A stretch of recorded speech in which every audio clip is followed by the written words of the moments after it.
Chers amis, bonjour. On demanda un jour à un ancien « Qu'est-ce qu'un cœur miséricordieux ?»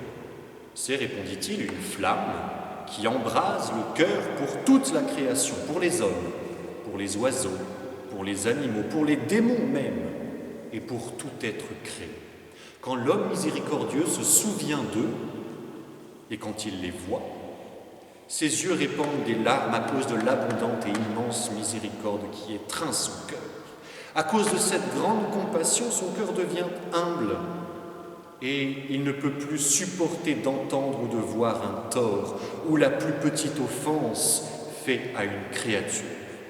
C'est pourquoi, continue cet ancien, il offre continuellement des prières accompagnées de larmes pour les animaux, pour les ennemis de la vérité, pour ceux qui lui ont fait du tort, pour qu'ils soient protégés et qu'il leur soit fait miséricorde. Il prie même pour les reptiles, et à cause de la grande miséricorde qui remplit son cœur au-delà de toute mesure, il est à la ressemblance de Dieu. Chers amis, je n'ai rien compris à la proximité d'Isaac, le Syrien, avec les reptiles, mais je vois dans l'expression de sa compassion une formidable illustration de cette œuvre de miséricorde qu'est la consolation des affligés. Une flamme qui embrase le cœur, un secours qui se hâte au-devant de ceux qui sont dans la peine. Parce que c'est bien là que le bon Dieu se trouve. Sainte Élisabeth de la Trinité avait pour cela une très belle expression. « Petite sœur chérie, écrivait-elle, il faut rayer le mot découragement de ton dictionnaire amoureux.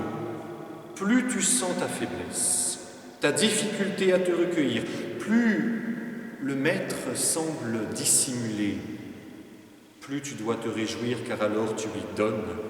Et n'est-ce pas meilleur de donner que de recevoir quand on aime ?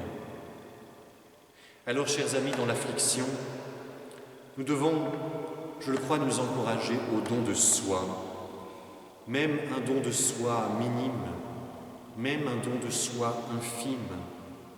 C'est certainement là un conseil qui peut apporter une grande aide, je le crois, parce que je l'ai expérimenté, comme chacun de vous, il y a une véritable joie, une joie profonde dans le don, qui pour ma part est presque toujours surprenante, dans le sens d'une surprise inattendue. C'est une joie qui dépasse les attentes que j'avais pu avoir, une paix plus profonde que je n'attendais pas, un cœur surtout rassuré dans la capacité qu'il a à aimer. Jésus nomme l'Esprit Saint le Consolateur. L'Esprit consolateur, le Paraclet, que je vous enverrai d'auprès du Père, vous enseignera tout et vous rappellera ce que je vous ai dit. Que votre cœur cesse de se troubler et de craindre. Je vous laisse la paix, je vous donne ma paix. Je vous reverrai et votre cœur alors se réjouira et votre joie, personne ne vous l'enlèvera.